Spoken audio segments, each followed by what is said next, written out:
नमस्कार दोस्तों, चलिए जानते हैं राजस्थान की 50 फटाफट बड़ी खबरों को सिर्फ 10 मिनट में। लेकिन उससे पहले आप यह वीडियो कहां से देख रहे हैं हमें कमेंट में जरूर बताएं और वीडियो को लाइक करके चैनल को सब्सक्राइब जरूर कर लें।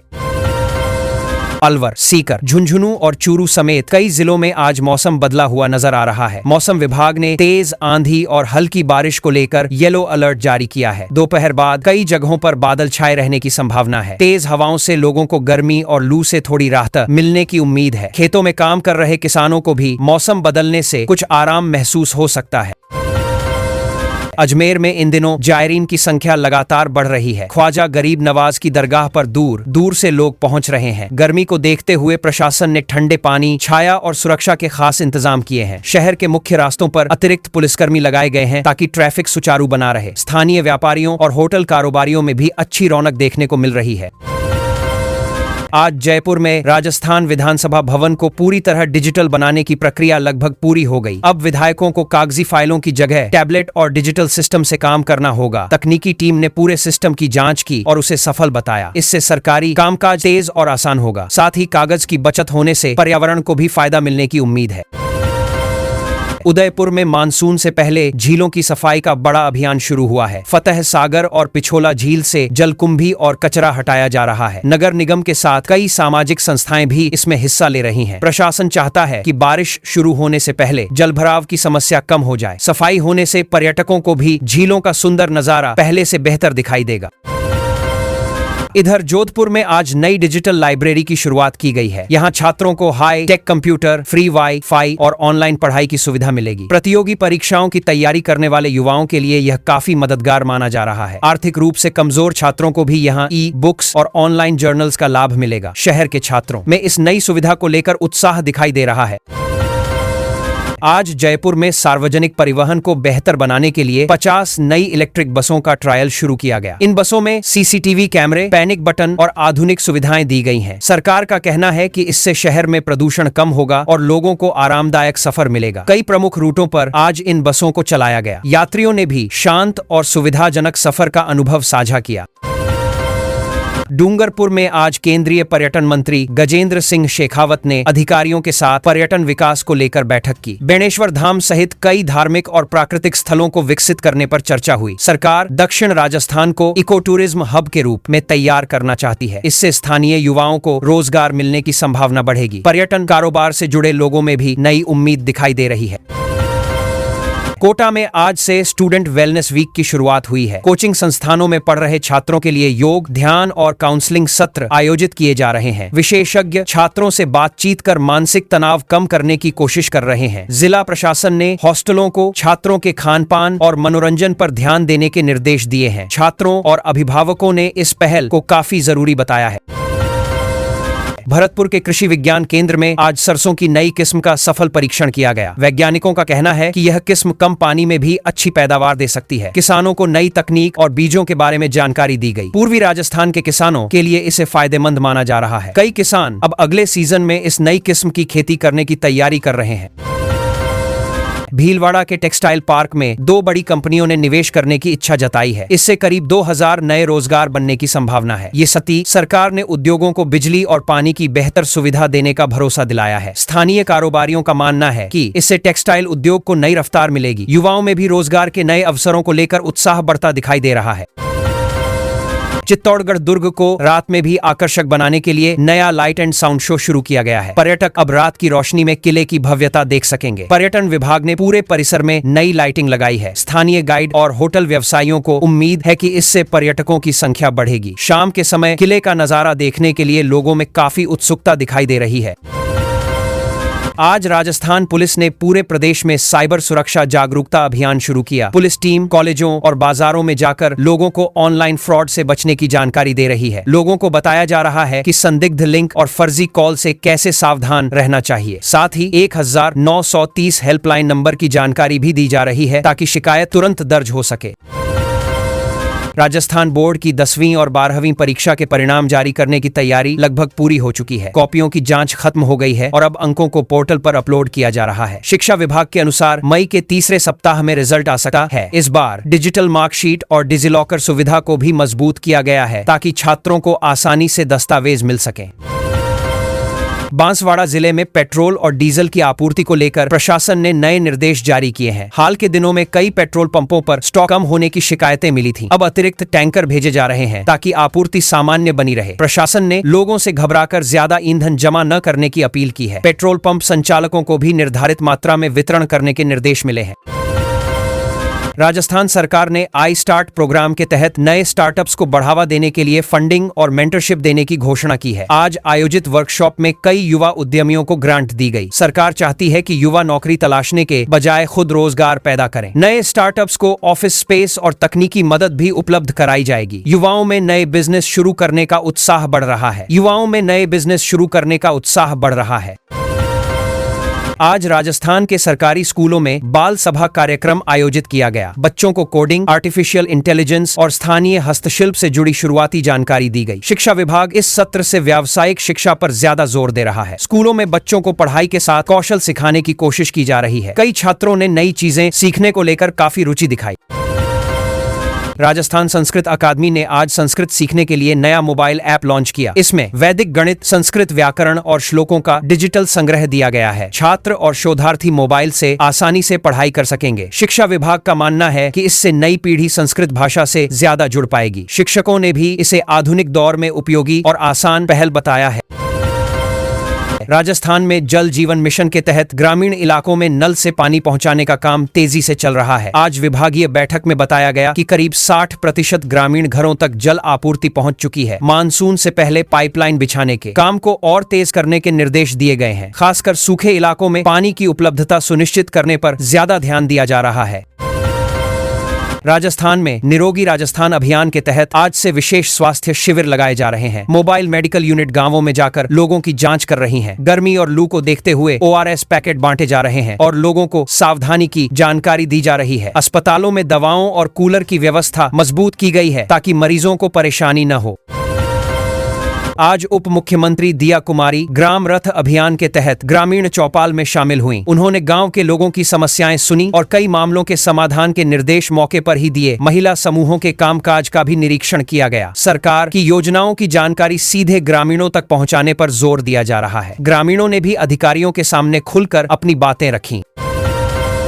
पशुपालकों के लिए मुख्यमंत्री कामधेनु बीमा योजना का दायरा बढ़ाया गया है। आज कई जिलों में शिविर लगाकर पशुओं का पंजीकरण किया गया। सरकार दुधारू पशुओं को बीमारी और प्राकृतिक आपदा से सुरक्षा देने पर ध्यान दे रही है। पशुपालकों को आधुनिक डेयरी फार्मिंग की जानकारी भी दी जा रही है। ग्रामीण इलाकों में इस योजना को लेकर लोगों की अच्छी भागीदारी देखने को मिली। राजस्थान सरकार ने खादी उत्पादों को बढ़ावा देने के लिए नई मार्केटिंग नीति लागू करने की घोषणा की है। अब खादी उत्पादों को ई-कॉमर्स प्लेटफॉर्म के जरिए देश और विदेश तक पहुंचाने की तैयारी की जा रही है। उत्पादों की डिजाइन और गुणवत्ता सुधारने पर भी जोर दिया गया है। इससे बुनकरों और शिल्पकारों को अपने सामान का बेहतर दाम मिलने की उम्मीद बढ़ी है। राजस्थान में जनगणना 2027 की स्वगणना प्रक्रिया अब अंतिम चरण में पहुंच गई है। जयपुर सहित कई जिलों में लोगों से ऑनलाइन पोर्टल पर अपनी जानकारी जल्द भरने की अपील की जा रही है। प्रशासन का कहना है कि इससे जनगणना प्रक्रिया ज्यादा तेज और सटीक बनेगी। जो लोग ऑनलाइन जानकारी नहीं भर पाएंगे, उनके घर जाकर कर्मचारी डेटा जुटाएंगे ताकि कोई परिवार इस प्रक्रिया से छूट न सके। आज राजस्थान के सर्राफा बाजार में सोने और चांदी की कीमतों में हलचल देखने को मिली। शादी के सीजन के बावजूद सोने की कीमतें बढ़ी हुई हैं, जिससे खरीदार सोच समझकर खरीदारी कर रहे हैं। जयपुर के व्यापारियों का कहना है कि अंतर्राष्ट्रीय बाजार और डॉलर की मजबूती का असर स्थानीय कीमतों पर दिख रहा है। ग्राहक अब पुरानी ज्वेलरी बदलकर नई ज्वेलरी लेना ज्यादा पसंद कर रहे हैं ताकि खर्च थोड़ा कम हो सके। शिक्षा विभाग ने आज सरकारी स्कूलों की बाल सभाओं को और उपयोगी बनाने के लिए नए निर्देश जारी किए। अब बच्चों को केवल सांस्कृतिक कार्यक्रम ही नहीं बल्कि कौशल विकास और पर्यावरण से जुड़ी गतिविधियों में भी शामिल किया जाएगा। स्कूलों में डिजिटल लाइब्रेरी के उपयोग पर भी जोर दिया गया है। सरकार चाहती है कि गांवों के छात्र भी नई तकनीक और रचनात्मक शिक्षा से जुड़ें ताकि उनका आत्मविश्वास बढ़ सके। आज राजस्थान सरकार ने 3 नए बड़े सोलर पार्क प्रोजेक्ट्स को शुरुआती मंजूरी दे दी। ये प्रोजेक्ट मुख्य रूप से जैसलमेर और फलौदी क्षेत्रों में लगाए जाएंगे। सरकार निजी कंपनियों को विशेष सुविधाएं देकर निवेश बढ़ाना चाहती है। इन प्रोजेक्ट से बिजली उत्पादन बढ़ेगा और हजारों युवाओं को रोजगार मिलने की उम्मीद है। राजस्थान को देश का सबसे बड़ा रिन्यूएबल एनर्जी हब बनाने की दिशा में यह बड़ा कदम माना जा रहा है। जयपुर मेट्रो फेज 1 के निर्माण कार्य में अब तेजी देखने को मिल रही है। मानसरोवर से अजमेर रोड तक का काम तय समय में पूरा करने के लिए अधिकारियों ने समीक्षा बैठक की। इस विस्तार से शहर के बाहरी इलाकों से आने वाले यात्रियों को काफी सुविधा मिलेगी। मेट्रो स्टेशनों के सौंदर्यीकरण और यात्रियों के लिए आधुनिक सुविधाएं बढ़ाने पर भी काम चल रहा है, ताकि सफर पहले से ज्यादा आसान और आरामदायक बने। आज राजस्थान सरकार के जन सूचना पोर्टल पर 10 नई योजनाओं की जानकारी अपडेट की गई। अब लोग अपनी पात्रता और आवेदन की स्थिति ऑनलाइन आसानी से देख सकेंगे। आईटी विभाग का कहना है कि पोर्टल से सरकारी कामकाज में पारदर्शिता बढ़ रही है। गांवों और शहरों दोनों जगह लोग अब योजनाओं की जानकारी के लिए ऑनलाइन प्लेटफॉर्म का ज्यादा इस्तेमाल कर रहे हैं, जिससे सरकारी दफ्तरों के चक्कर भी कम हो रहे हैं। कोटा में छात्रों के मानसिक तनाव को कम करने के लिए नया स्ट्रेस फ्री अभियान शुरू किया गया है। जिला प्रशासन और कोचिंग संस्थान मिलकर काउंसलिंग सत्र चला रहे हैं। छात्रों को पढ़ाई के साथ खेलकूद और मनोरंजन के लिए समय देने पर जोर दिया गया। हॉस्टल संचालकों को भी बच्चों के साथ दोस्ताना व्यवहार रखने की सलाह दी गई है, ताकि छात्र अकेलापन और दबाव कम महसूस करें।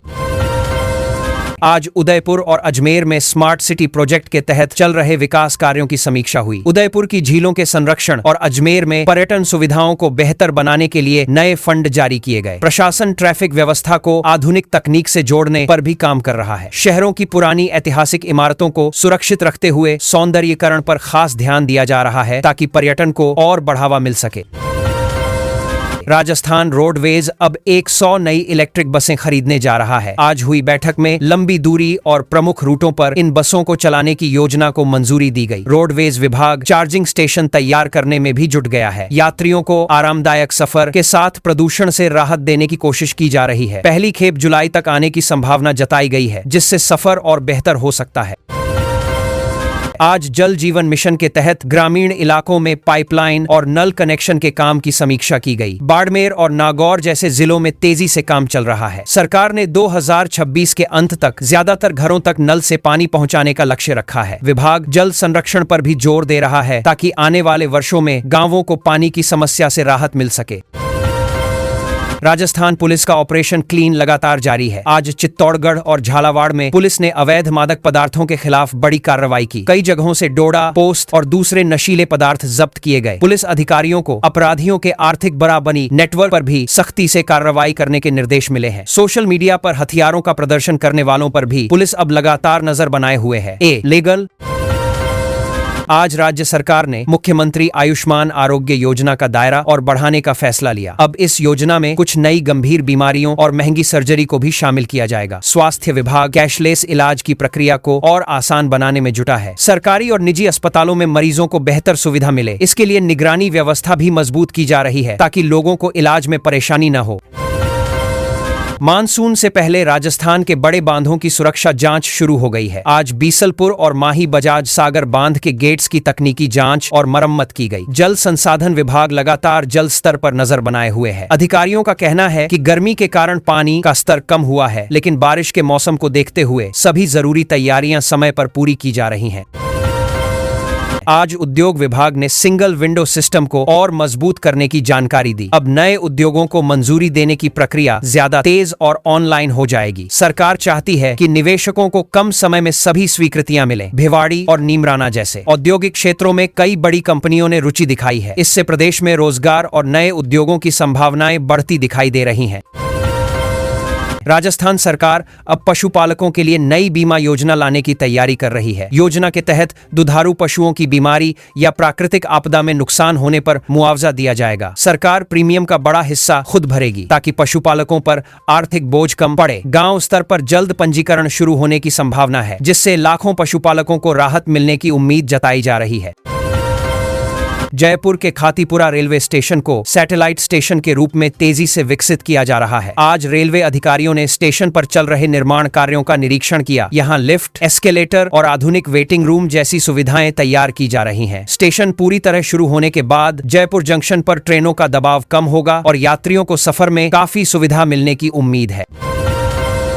एक्स अजमेर और कोटा में स्मार्ट सिटी प्रोजेक्ट के कामों की आज समीक्षा की गई। कोटा में रिवर फ्रंट और सिटी पार्क का काम तेजी से आगे बढ़ रहा है। वहीं अजमेर में एलिवेटेड रोड और पुरानी इमारतों के संरक्षण पर फोकस किया गया। अधिकारियों ने काम समय पर पूरा करने के निर्देश दिए। शहरों में आधुनिक सुविधाएं बढ़ने से लोगों को आने जाने और घूमने में आसानी महसूस हो रही है। राजस्थान में सौर ऊर्जा को बढ़ावा देने के लिए जैसलमेर और बीकानेर में 3 नए सोलर पार्कों को मंजूरी मिली है। इन परियोजनाओं से राज्य की बिजली क्षमता में बड़ी बढ़ोतरी होगी। सरकार का कहना है कि इससे साफ ऊर्जा उत्पादन को मजबूती मिलेगी। स्थानीय RLV इस युवाओं के लिए तकनीकी क्षेत्र में रोजगार के नए मौके बनने की उम्मीद है। ऊर्जा क्षेत्र से जुड़े निवेशकों की रुचि भी लगातार बढ़ रही है।